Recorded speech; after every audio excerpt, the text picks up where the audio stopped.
하나님은 영이시니 예배하는 자가 영과 진리로 예배할지니라. 아멘. 419장 찬양합니다.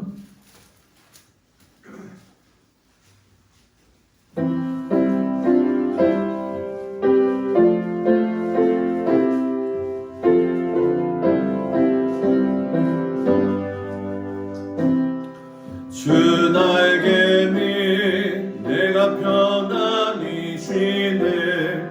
밤 깊고 비바람 불어줘도 아버지께서 널 지켜주시니 거기서 편안히 쉬리로다.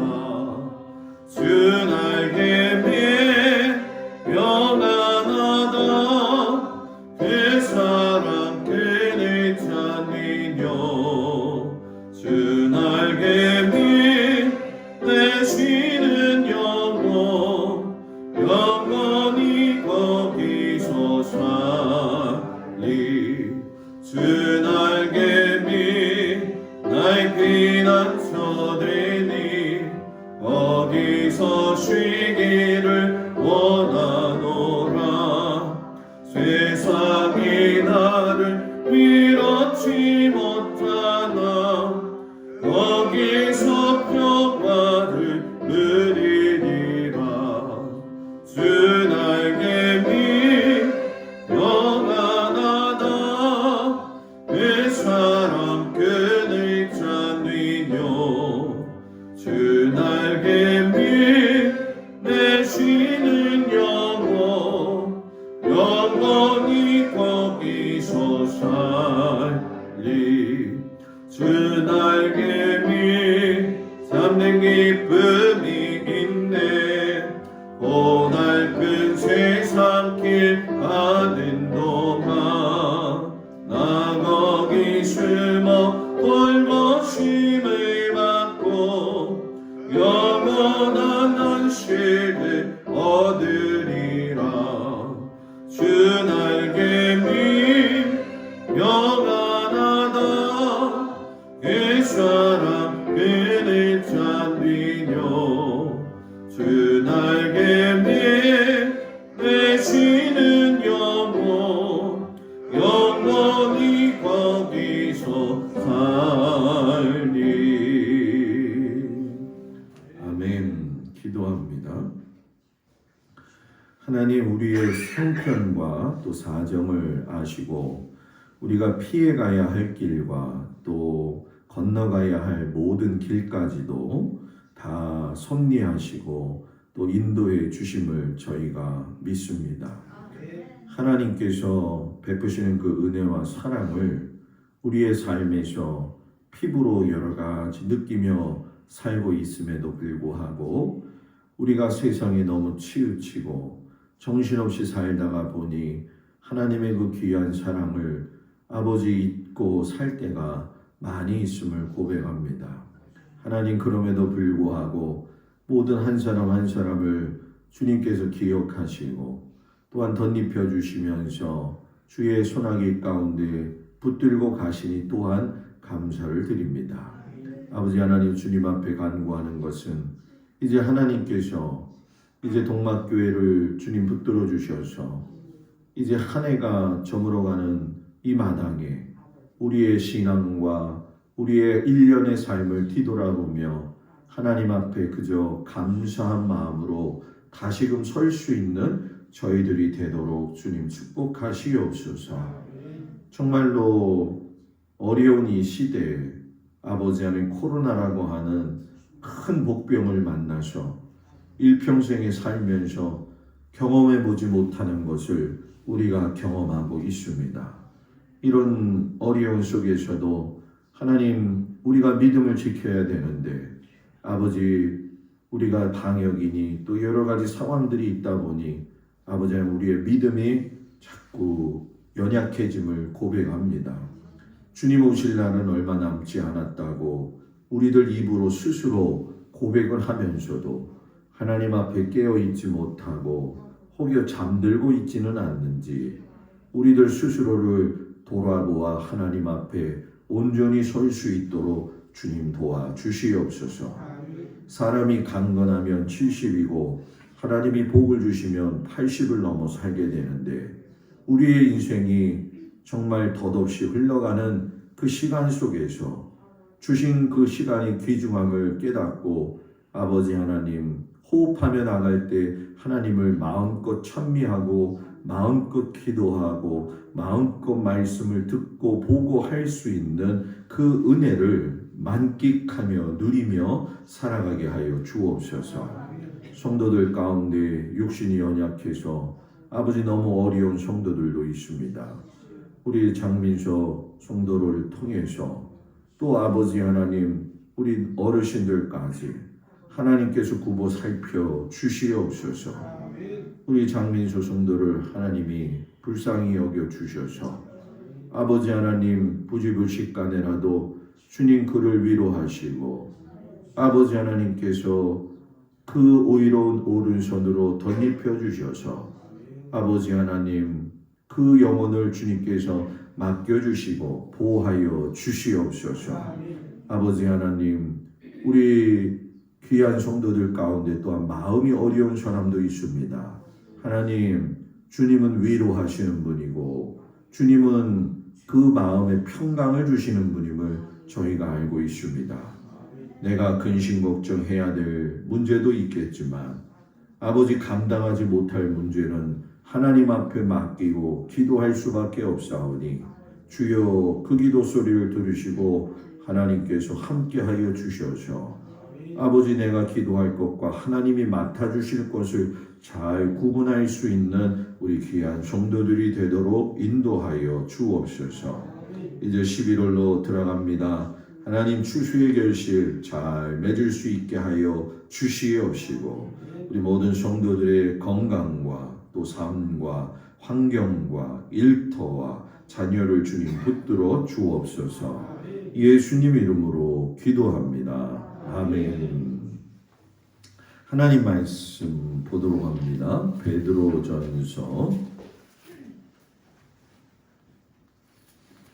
베드로전서 3장 8절에서 12절 말씀.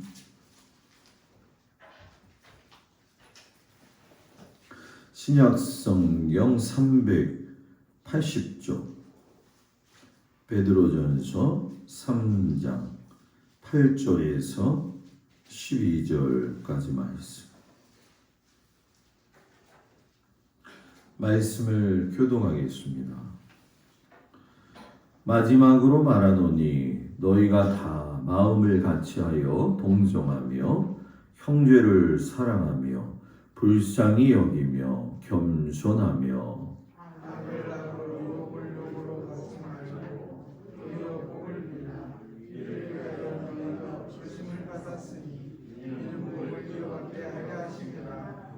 그러므로 생명을 사랑하고 좋은 날 보기를 원하는 자는 혀를 금하여 악한 말을 그치며 그 입술로 거짓을 말하지 말고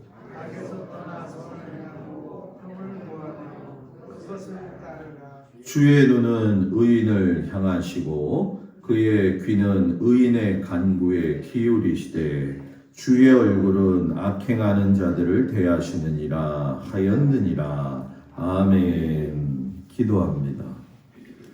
하나님 우리가 악을 악으로 갚지 아니하고 도리어 복을 빌므로 말미암아 우리의 삶이 주 안에서 윤택하게 하시고 간건케 하여 주옵소서. 예수님 이름으로 기도드렸습니다. 아멘. 할렐루야.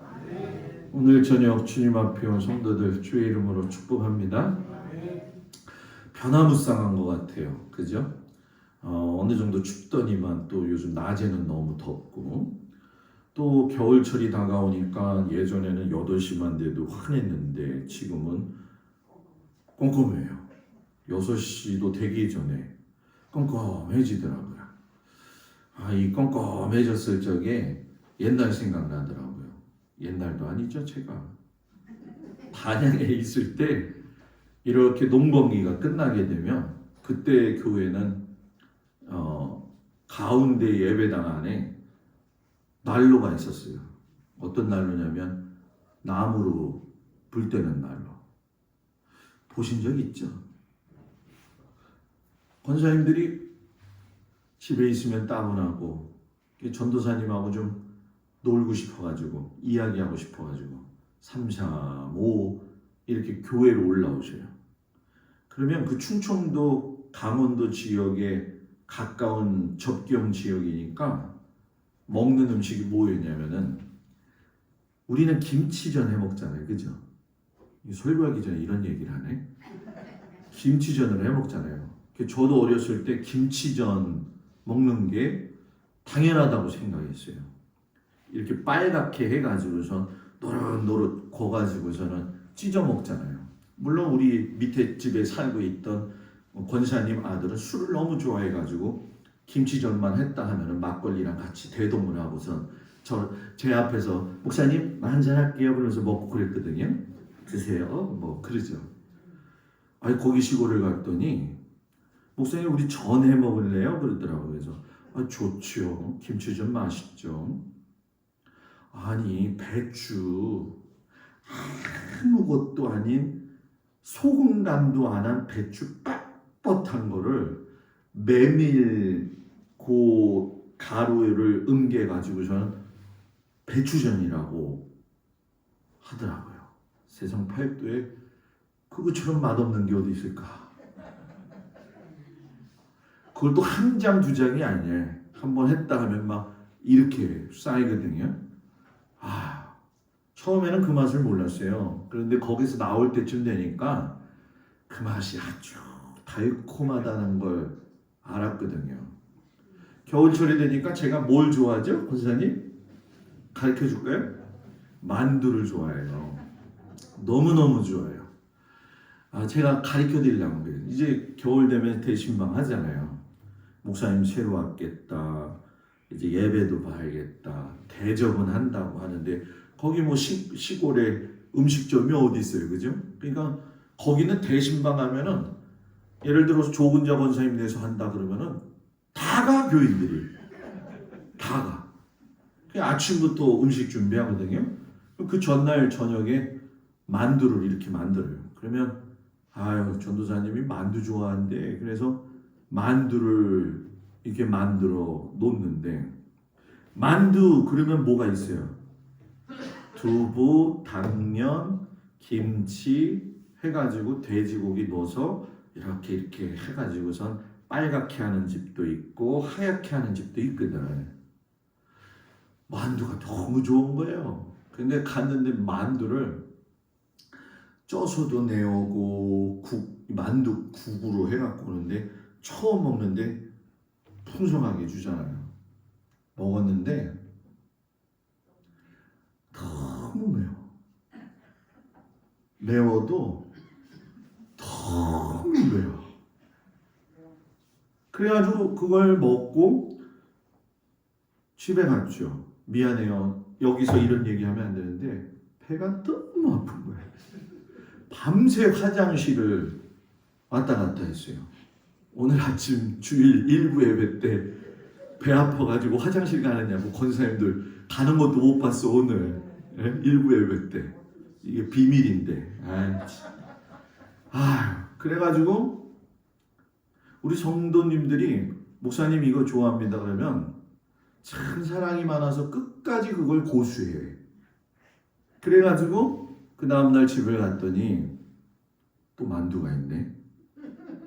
그때 그 만두 만든 사람들이 어제 그 만두 만든 사람이야. 그걸 몰랐죠. 어떻게 해요? 감사함으로 또 먹었죠. 그날 밤도 화장실만 그렇게 해서 2달을 화장실에 다녔어요. 배는 아픈데 얘기는 못하겠고. 그래서 내가 권사님들 밥 이렇게 반찬 차리는데 찐만두 해갖고 왔길래 이렇게 보고 있다가 만두를 이렇게 찢어가지고 봤어요. 청양고추가 가득 들어있는 거야. 그렇게 좋아하는 돼지고기 가른 건 하나도 안 보이고 두부하고 김치하고 청양고추. 그 다음부터는 제가 요즘 만두가 별로 입맛이 땡기질 않아요. 그래가지고선 될 게 뭐가 있어요. 제가 권사님 지난번에 배추전 해줘서 맛있었어요. 그랬더니 그 다음부터 신방 가면은 배추전만 가득 나온 거예요. 그렇게 살았던 그 생각이 나는데 이제 바야흐로 우리도 이제 가을에 겨울로 들어가잖아요. 교인들이 고구마를 갖고 와가지고 이렇게 구워 먹었던 생각이 나요. 여기는 뭐 지금 난로가 없으니까 고구마는 많은데 구워 먹을 수는 없고 집에 에어프라이기 있으니까 갖고 와서 구워 먹긴 하면 되겠죠, 그죠? 그래서 제 말인즉슨 뭐냐, 겨울에는 집에만 있지 말고 가끔씩 교회 와가지고 놀러 오세요. 놀러 오세요. 그래서 같이 이야기하고 같이 기도도 하고 그랬으면 좋겠어요. 서두가 길었죠. 오늘 저녁 말씀, 도리어 복을 비는 것이 유익이라. 베드로가 베드로 전후서 지을 때는요, 정말 예수 믿는 건 목숨 내놓고 믿어야 되는 그런 시기였어요.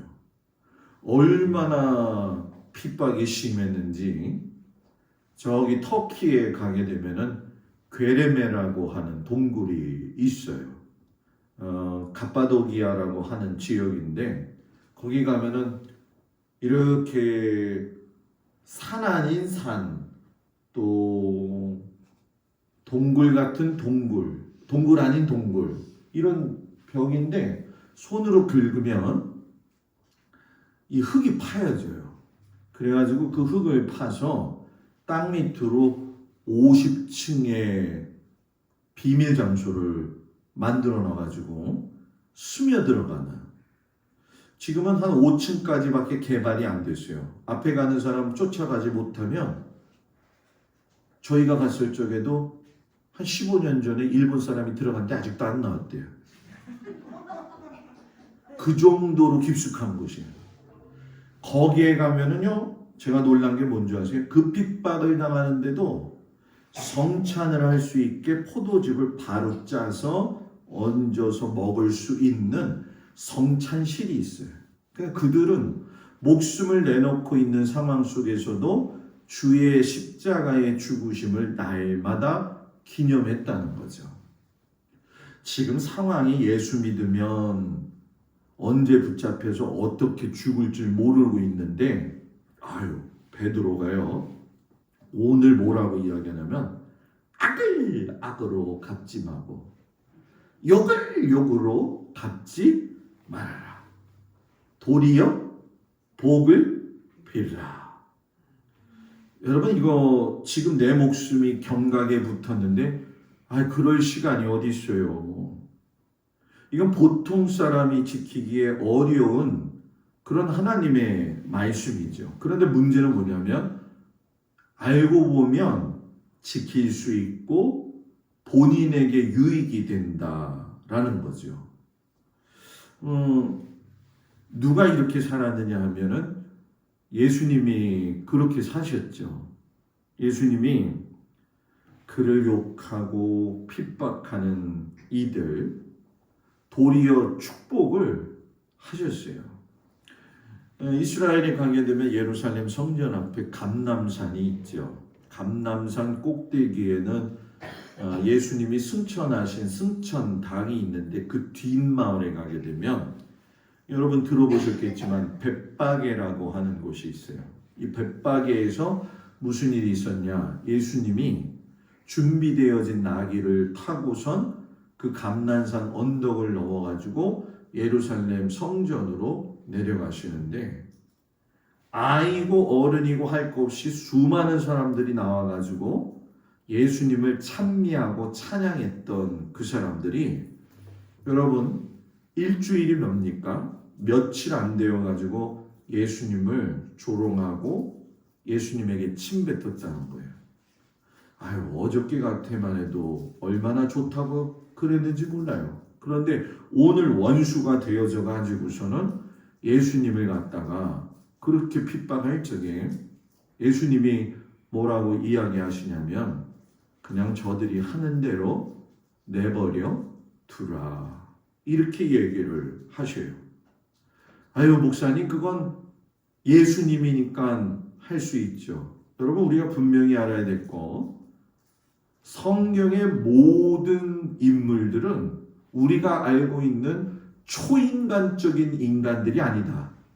우리와 똑같은 성정을 가진 사람들이고, 예수님도 하나님의 아들이셨지만 육신의 몸을 고스란히 입고 오셨다는 거예요. 그 감정도 그대로 있다라고 하는 거죠. 그런데 베드로가 이야기했던 그 욕을 욕으로, 악을 악으로 갚지 않는 일을 베드로가 누구를 본 거예요? 예수님을 본 거죠. 어느 책에 보니까는 성서적으로 건강할 수 있는 비결 10개 조항 해가지고 나왔더라고요. 그래서 제가 적어놨어요. 거기에 뭐라고 써 있냐면, 첫 번째, 늦잠보다 새벽기도. 뭐라고요? 늦잠보다 새벽기도. 두 번째 건강 비결이 뭐냐면 과식보다 소식.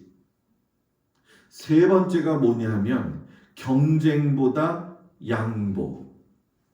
네 번째 미움보다 사랑. 다섯 번째 타기보다 걷기. 무슨 얘기인지 아시죠? 여섯 번째 혈기보다 겸손. 일곱 번째 불평보다 감사. 여덟 번째 인색함보다 구제. 아홉 번째 다변보다 성실. 열 번째 분노보다 웃음. 시작.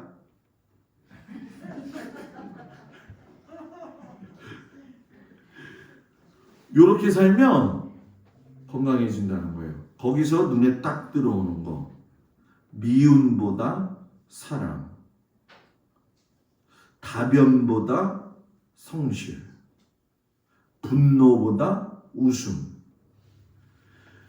도리어 복을 비는 사람이 왜 유익하냐?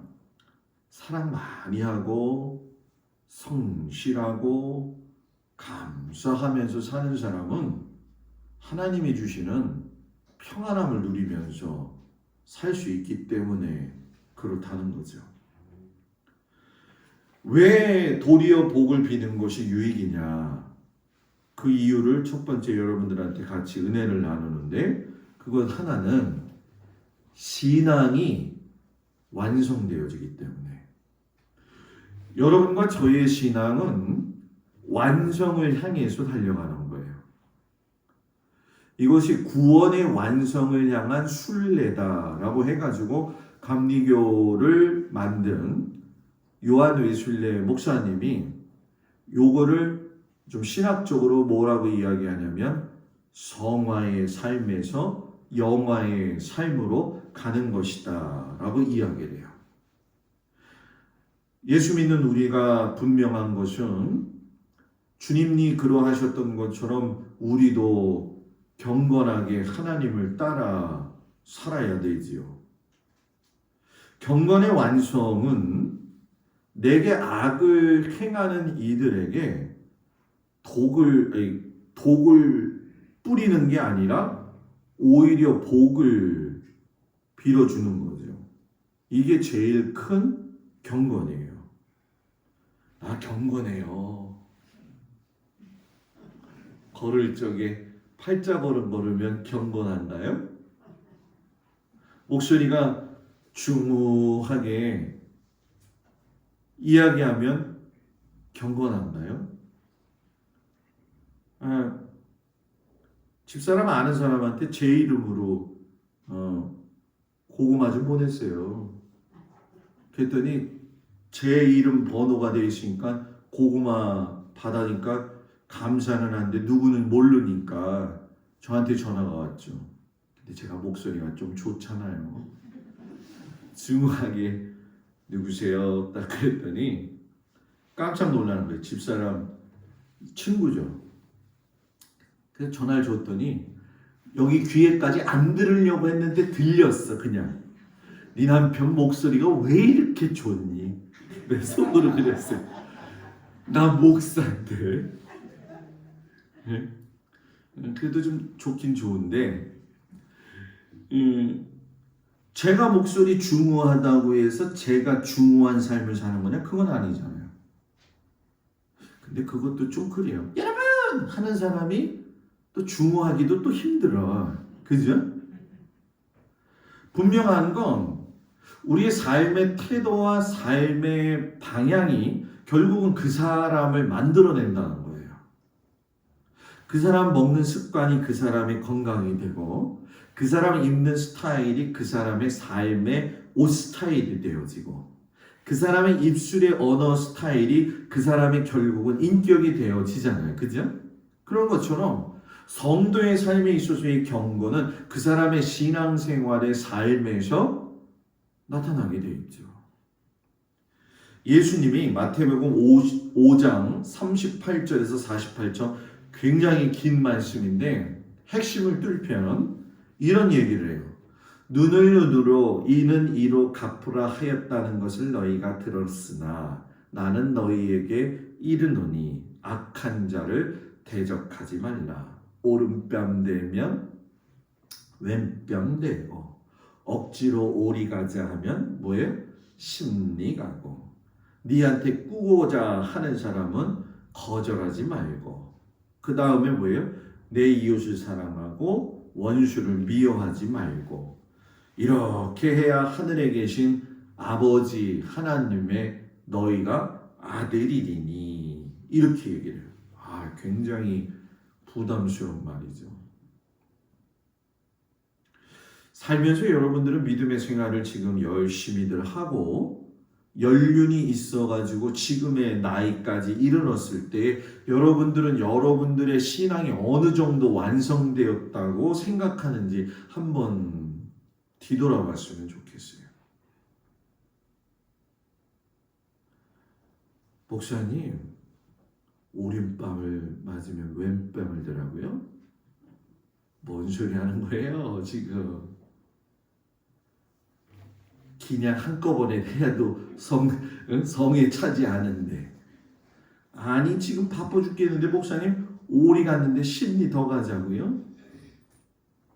제가 얼마나 성격이 좋은 사람이냐면 집사람이랑 장흥 삼거리까지 차 타고 열심히 어디 가고 있는데 여보 나 핸드폰 안 갖고 왔어. 그래 오리 가는 거 심리 가졌지. 다시 집에 가. 근데 그것도 실상은 여러분 우리는 버겁다 생각할 때 많잖아요. 그죠? 우리가 믿음의 삶을 살 때에 악을 악으로 갚지 않는다라고 할 적에 그 북받쳐 오르는 여러 가지 감정들은 사람의 힘으로는 제어하기 힘들어요. 이걸 알아야 돼요. 그 제어하기 힘든 걸 내 힘으로 제어하려니 얼마나 힘들겠냐는 거예요. 스데반이 예수님 전하다가 돌로 맞아 죽었잖아요. 여러분 이스라엘에서는 율법의 사람을 돌로 쳐 죽이는 그런 일들이 있거든요. 돌로 사람을 쳐 죽인다. 돌로 맞아 죽는다. 얼마나 많이 아플까요? 너무 아플 거예요. 너무 아플 거예요. 초등학교 6학년 때 청소를 하고 있는데 선생님이 저한테 그러더라고요. 동수야 저 애들이랑 가서 연못가에 있는 쓰레기들을 다 청소 좀 하고 와라 그러더라고요. 그래서 네. 그리고선 연못가를 갔는데 그 당시에 뭐 다 그런 마음이지만 연못가에 돌 던지고 싶은 마음이 누구든지 있잖아요. 저만 있어요? 돌을 열심히 던졌지. 돌을 열심히 던졌는데 앞에가 푹 꼬꾸라지더라고. 내가 던진 짱돌이 걔 머리에 맞은 거예요. 여기가 빵꾸가 뽕 나가지고 선생님한테 갔더니 야, 나는 이거 감당 안 된다. 네가 얘네 엄마한테 가가지고 미안하다고 얘기해라. 지금도 생생해요. 그래서 제가 그걸 보니까 구멍이 진짜 뽕 났더라고. 그게 얼마나 아팠을까. 그런데 그 돌이 요만한 짱돌도 아닌 주먹만한 돌로 맞았던 그 스테반. 입에서 악이 받쳐서 나올 수 있는 데에 이 스테반이 뭐라고 이야기하냐면 하늘을 우러러 보고 소리질러 이르되 주여 내 영혼을 받아주시옵소서. 그리고 그 뒤에 보게 되면 그가 그 말을 하고 자니라 이렇게 나와요. 이게 자니라라는 얘기는 뭐죠? 죽었다 이런 얘기죠. 다윗이 아들 압살롬이 반란을 일으켜 가지고서는 진짜 하루 아침에 쫓겨나지요. 여러분 이 다윗성이 예루살렘 성전 옆에 보면 다윗성이 있어요. 다윗이 살던 성. 요게 어떻게 되어 있냐면 약간 기울기로 성이 쌓여져 있기 때문에 왕은 맨 위에서 집을 짓고 자거든요. 거기 위에는 침실이 있고 백성들의 침실이 또 다 보이는 구조예요. 이 이스라엘은. 그러니 뭐 바세바가 모욕하는 것을 볼 수밖에도 없거니와 압살롬이 아버지 다윗을 갖다가 탈취할 때 보게 되면 아버지가 취했던 여자들을 또 취하잖아요. 그죠? 그건 백성들한테 버젓이 보였어요. 이건요 굉장한 치욕이거든. 그 아들이 쫓아올 적에 그 산을 넘어가면서 얼마나 가슴이 찢어졌겠어요. 그때에 시므이라고 하는 사람이 쫓아 나오면서 예의 비루한 자야. 예의 비루한 자야. 너는 피를 흘렸지? 잘됐다. 요런 아주 조롱 섞인 이야기를 해요. 수레야의 아들 아비야가 조금 올라가다가 아비새가 다윗이여 저런 놈을 가만히 두겠습니까? 저한테 명령만 내리십시오. 내가 가가지고 저는 죽이겠습니다. 그때 다윗이 뭐라고 이야기하냐면 하나님이 나의 원통함을 갚아주실 터이니까 오늘날 이 일을 나에게서 찾지 말라. 그냥 내버려 두라. 이렇게 얘기를 해요. 다윗이 여러분 아무리 도망가는 상황이라도 힘이 없었느냐? 그건 아니에요. 중요한 건 뭐냐? 그는 일평생 실수하는 사람이기도 했지만 순간순간 삶 속에서 하나님의 인도하심과 그 사랑을 경험했기 때문에 흔들리지 않았다는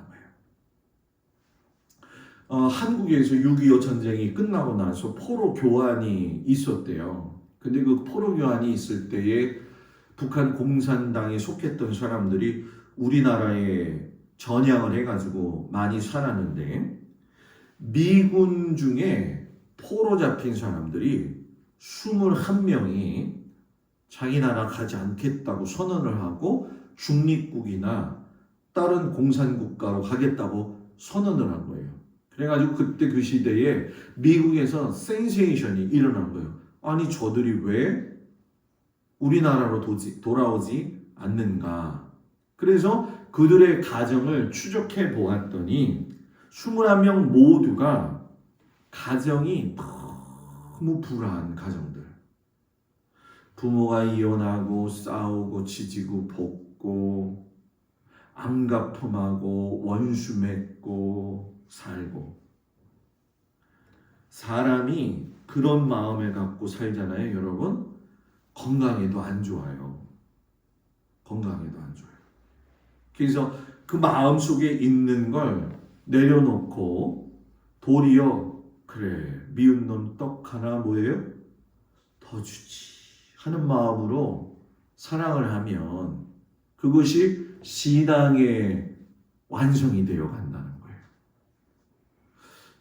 요 말 딱 하는데 지금 생각나는 사람이 있어요? 생각나는 사람. 지금 당장 용서하라는 게 아니라 그 사람을 놓고 기도하세요. 하나님 내가 이 사람 생각하면 화가 나요. 이 사람 생각하면 너무 화딱지가 나는데 어떻게 하면 좋을까요? 용서가 안 돼요.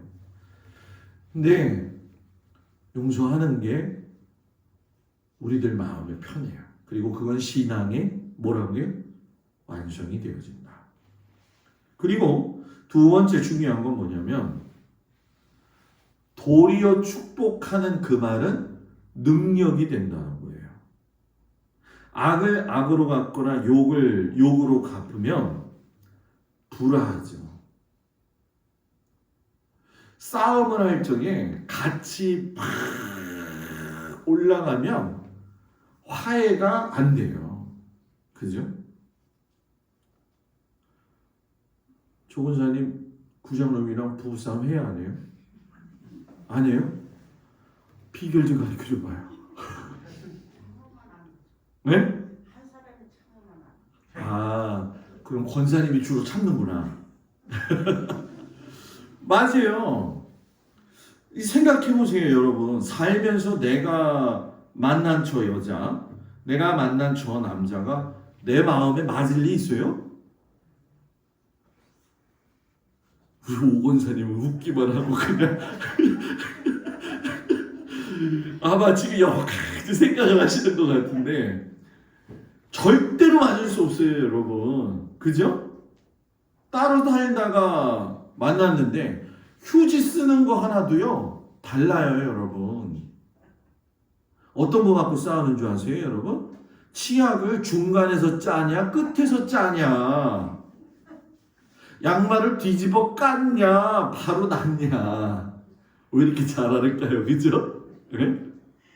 물건을 좀 그 비누 있는 데를 우리 집 얘기는 아니에요.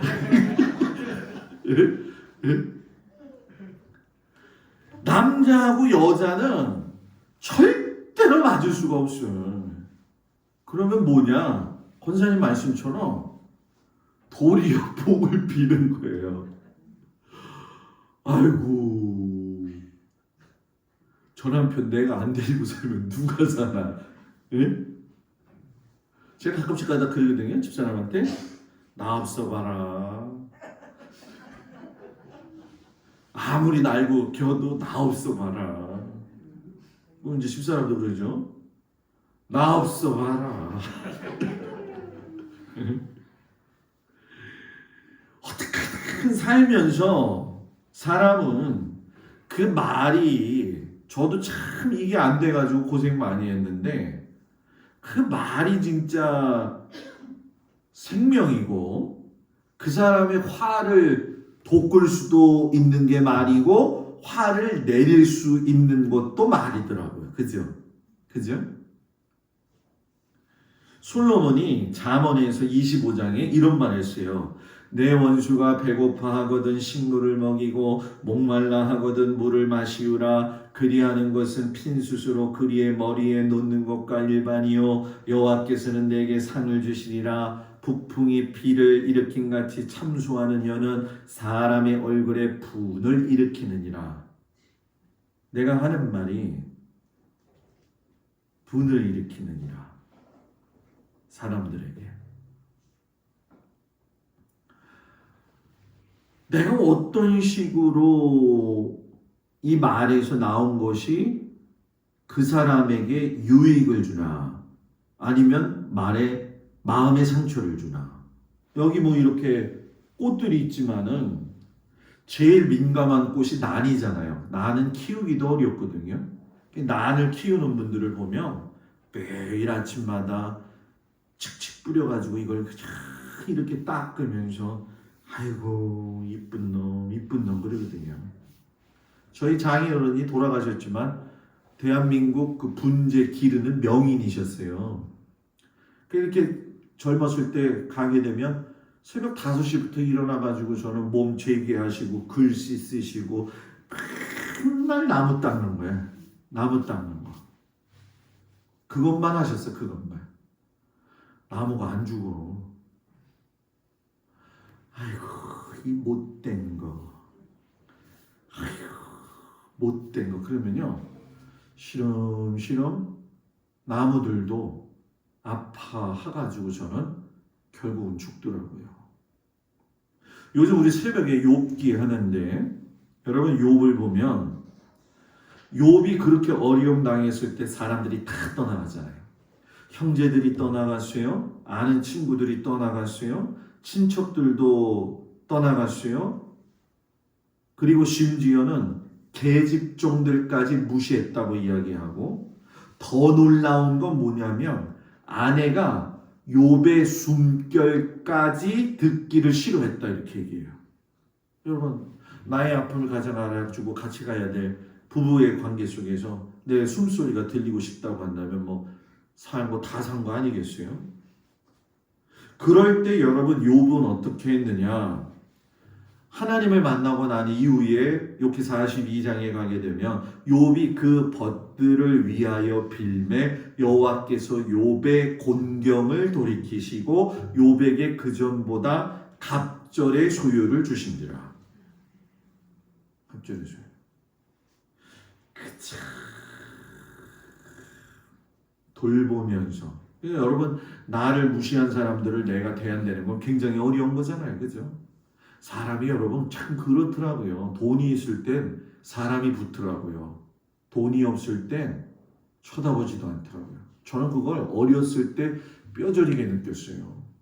집이 짜장면 250원 할 적에 짜장면이 얼마나 많이 팔리는지, 돈이 그냥 많이 벌릴 때 우리 아버지 친구가 많더라고.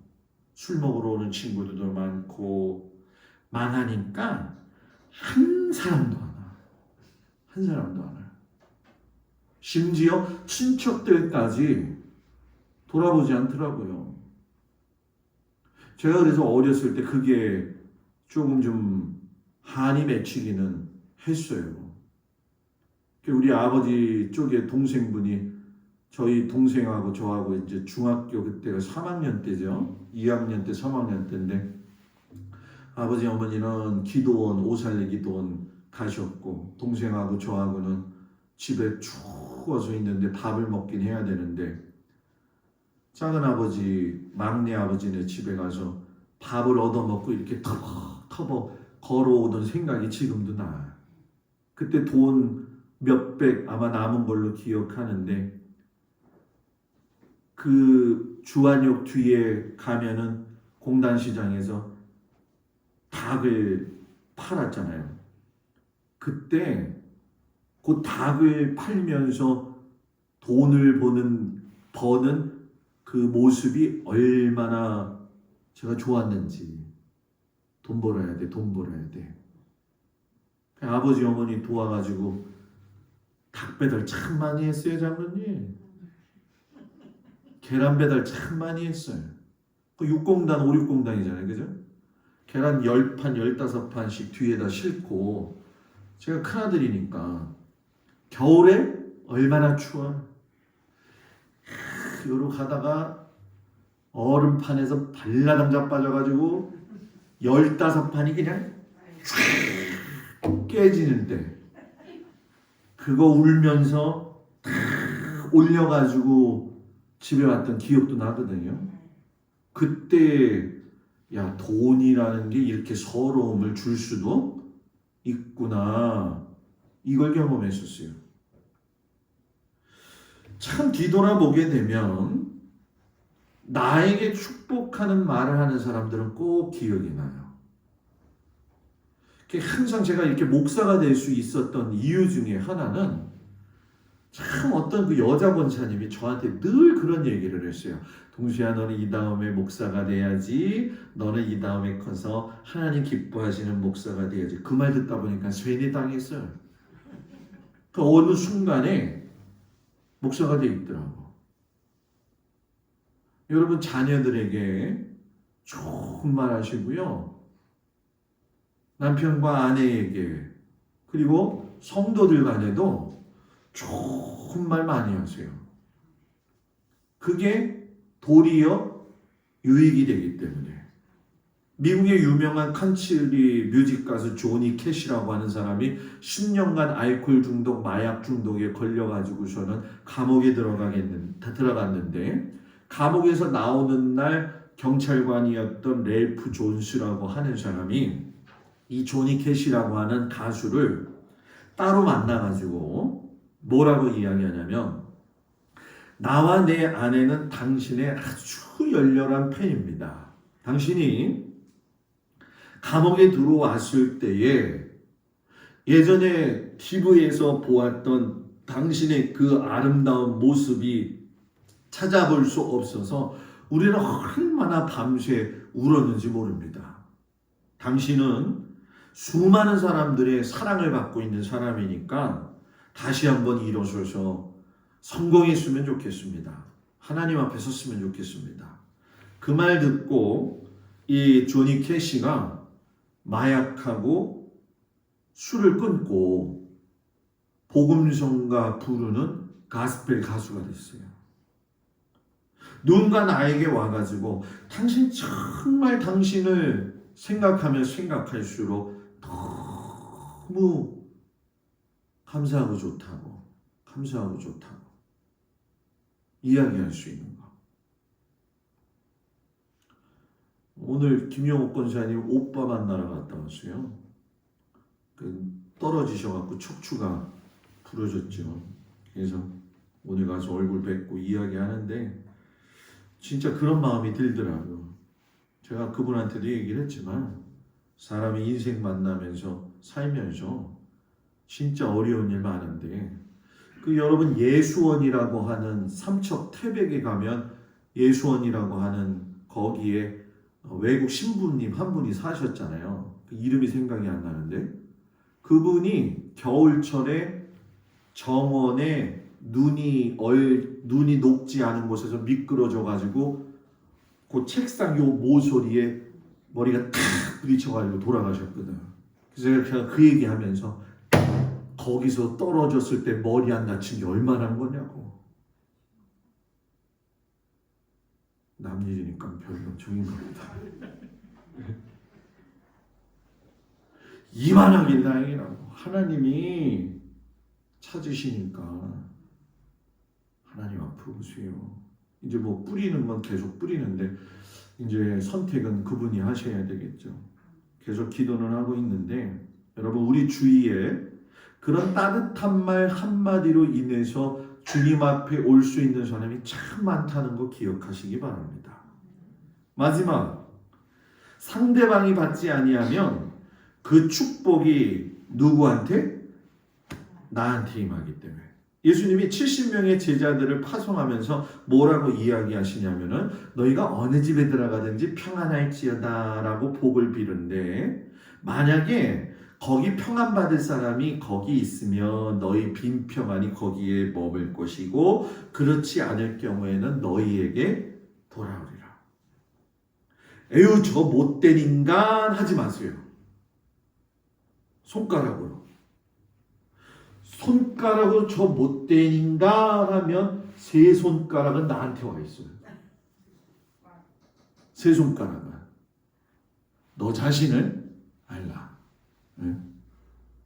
그래서 여러분 복을 많이 빌어주는 게 좋아요. 에피쿠테토스라고 하는 사람이 이런 말을 했어요. 선한 행동은 남에게 주는 것이 아니라 먼저 자신을 이롭게 하고 보호하여 준다. 모든 선행의 결과는 자신에게나 남에게나 궁극에 가서는 이롭다는 것을 발견하게 될 거다. 그러나 선하지 못한 행동은 남을 해할 뿐만 아니라 결국에는 자신의 뼈와 살을 찌르게 한다. 요즘 우리나라의 큰 대형마트가 사라졌지만 지금은 코스트코라고 하는 게 뭐 유명하지만 예전에 월마트라고 하는 게 우리나라에 들어왔었어요. 지금도 뭐 미국에서는 월마트가 있지만 이 월마트에 가면 이상한 이 벌금 제도가 있어요. 그게 뭐냐면 매장 직원이 미소를 짓지 아니하면 고객들에게 일부를 주는 벌금 제도예요. 그래서 여기다가 뭐라고 써냐면 제가 여러분들한테 미소를 짓지 않으면 일부를 드리겠습니다. 웃으면서 우리 교회도 그거 한번 할까? 네? 여기다가 딱 넣고 네? 내가 미소를 짓지 않으면 당신에게 밥 한 번 사겠습니다. 이런 식으로 네? 이 얘기는 여러분 결국은 그것 때문에 더 잘 되기도 했지만 어떤 의미에서 보면은 고객을 위한 게 아니라 자기를 위한 거예요. 여러분 신앙생활은 도리어 복을 비는 것이 다른 데로 다 빠져나가는 게 아니라 다 나한테로 돌아옵니다. 내가 저 사람한테인데 저 사람이 나를 몰라주는 것 같아. 그게 아니라 그 사람 아닌 다른 사람 통해서 나한테 유익이 와요. 여러분. 그런 은혜를 경험했으면 좋겠어요. 우리 성도들이 도리어 복을 비는 것이 신앙의 뭐라고요? 완성. 도리어 복을 비는 것이 축복하는 말에는 뭐가 있다? 능력이 있다. 도리어 복을 비는 것이 그 축복이 그 사람한테 임하지 않으면 누구한테 온다? 나한테 온다. 그래서 여러분 복의 말은 많이 하는 게 좋아요. 왜? 그 복이 나한테 돌아오니까. 옛날에 구봉서 씨하고 배삼룡 씨하고 서영춘 씨가 나왔던 웃으면 복이 와요. 교회 오면 웃어야 돼. 집에서도 웃어야 돼. 교회 왔는데 목사님은 인상 쓰고 있지, 장로님들 인상 팍 쓰고 있지, 그냥 성도들이 인상 쓰고 있어라. 거기에 복이 오갔어요. 네? 막 웃는 얼굴, 환한 얼굴. 자, 옆 사람을 보면서 가장 환한 얼굴로 한번 봐봐요. 가장 아름다운 얼굴로. 네? 여러분, 그 사람의 얼굴이 그 사람의 삶을 이야기하는 거예요. 저는 우리 성도들이 그 얼굴의 삶에 기쁨이 있었으면 좋겠는데 예수님과의 만남 속에서 기쁜 웃음이 생겨나길 주의 이름으로 축복을 드립니다. 기도합니다. 하나님, 도리어 복을 비는 것이 유익이라 하셨사오니 그대로 살게 하여 주옵소서. 예수님 이름으로 기도합니다. 아멘. 할렐루야. 옆 사람하고 인사합니다. 샬롬. 내일 새벽 예배가 없나요? 있어요. 내일은 월삭 새벽 예배예요. 제가 귀중하게 생각하는 건데 한 달의 시작을 꼭 목사님의 축복 기도를 받고 시작하셨으면 좋겠습니다. 오늘 그 중부연회에서 연락이 목회 서신이 왔어요. 그래서 내일부터 오늘 자정이 아니라 내일 오후 12시예요. 왜냐하면 할로윈데이가 지금 진행이라서 난리잖아요. 지금 이태원이나 이런데. 그래서 내일 12시 아침 12시부터는 위드 코로나 가게 된다고 이야기를 하더라고요. 그래서 이게 참 해석하기가 애매한 건데 백신을 다 접종했으면 몇 명이 예배드려도 상관없다. 백신 안 맞은 사람이 있으면 교회 재석수의 50%가 모여야 된다. 근데 뭐 우리 교회는 거의 100% 맞았잖아요. 그죠? 거의 100% 맞았으니까 다음 주에 아침 예배, 겨울에는 제가 볼 때 한 3월 중순까지는 9시 예배 봐도 될 것 같아요. 그죠? 해가 또 좀 늦게 뜨고 그러니까. 그리고 이제 바쁜 철이 되어지면 또 1부, 2부 해서 또 이렇게 하고 그러면 될 것 같은데 혹여 방역이 더 조이게 될 적에는 환원할 수 있지만 다음 주부터는 우리가 몇 시 예배? 9시 예배. 그래서 우리 이렇게 하자고요. 나이 드신 분들 밑에 앉으시고 성가대 하셨던 우리 권사님, 장로님들은 성가대석에 앉으시고 다리가 튼튼하신 분들은 2층에서 앉고 그래가지고서는 넓게 해가지고서는 같이 앉아서 예배 볼 수 있도록 함께 해주시기를 부탁을 드립니다. 성지순례 얘기는 제가 몇 번 하고 이제 마치겠지만 오늘 일정은 제가 다시 다 조정을 했어요. 그래가지고 저는 싹 또 모자란 부분을 바꿨고요. 제가 어느 교회 목사님 제 후배가 있는데 그 후배 목사님한테 오늘 전화를 좀 했어요. 그래가지고 우리 교회가 이렇게 해서 좀 진행을 하려는데 목사님네 교회도 같이 갈 수 있으면 좋겠다. 그래가지고 20명 한번 만들어 보자 이렇게 해가지고 저는 지금 추진 중에 있어요. 근데 일단은 우리 교회 인원이 돼야 되겠죠. 한 3명 모자란다고 얘기를 제가 들었는데 어렵죠. 힘들죠. 그런데 꼭 부탁인 아닌 부탁이지만 살면서 성지순례가 하는 거 정말 어려우면서도 쉬운 거예요. 제가 보니까 가야지 했던 권사님은 병들어서 못 가시는 경우도 있고요. 안 가야지 했던 권사님은 다리 수술 다 하고 가더라고요. 돈이 있고 없고의 문제가 아니더라고요. 그래서 뭐 몇 번 갔냐 아니냐 얘기해서 여러분 우리나라에 외국 사람이 왔는데 서울 한번 찍고 부산 한번 찍고 광주 한번 찍고 한국 다 봤어요. 그러면 본 거예요, 안 본 거예요? 안 본 거잖아요. 대한민국 갔다 왔어요. 그거하고 똑같은 거거든요. 그래서 제가 지금 기도하면서 엄청 준비를 하고는 있는데 11일 비우는 게 참 어렵죠. 그러나 경비도 좀 들고 하지만 한번 기도해 보시면서 일생에 없는 기회를 잘 활용을 해가지고 아마 우리 교회에서는 이게 처음이자 마지막일 거라고 생각이 들어요. 그러니까 한번 잘 준비하셔서 함께 했으면 좋겠습니다. 그리고 지난번에 우리 캄보디아에 선교했던 스당이라고 하는 친구 뇌종양 걸려가지고 아프다고 그랬잖아요. 그 소식을 듣고 어느 한 분이 목사님 저에게 조그만 물질을 좀 보낼 테니까 좀 도와주세요 해가지고 그 스당한테 보냈어요. 그랬더니 스당이 캄보디아 사람들이 한 달 생활비가 우리나라 돈으로 20만 원이래요. 그러니까 굉장히 작죠. 근데 그 사람들한테 굉장히 큰 돈이래요. 그래서 지금 뇌종양이 조금 심해져가지고 진통제가 비싸대요. 그래서 그걸 목사님 사 먹는데 유익하게 잘 쓰겠습니다 라고 하면서 감사하다고 하는 연락이 왔어요. 그래서 참 무심결에 제가 여러분들한테 이야기했는데 기도하셔가지고 그렇게 도울 수 있으니까 참 감사하다는 말씀 드리면서 한 주간 흩어져서 살 텐데 열심으로 기쁘게 살아가는 우리 성도들 되기를 축복합니다. 기도합니다. 하나님, 사랑하는 성도들을 위해 축복하며 기도합니다. 하나님께 복을 받은 것이 많습니다.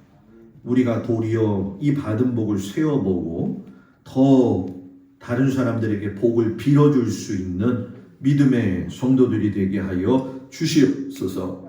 일주일 동안 흩어져 살아가는 삶의 현장에서 하나님 주의 오른손으로 붙들어 주시옵시고 넘어지지 않게 하시고 깊은 내면의 삶 가운데 하나님을 기뻐하며 찬미하며 살아가는 우리 성도들 되게 하시고 몸을 지켜주시고 일터를 지켜주시고 건강을 지켜주시고 자녀를 지켜주시옵소서. 이제는 우리 주 예수 그리스도의 은혜와 우리를 사랑하시는 하나님의 그 진하신 사랑과 성령님의 인도하심이 도리어 복을 비로 말미암아 그 복이 내 것이 되는 걸 경험하는 귀한 성도들 되기를 간절히 축원하옵나이다. 아멘.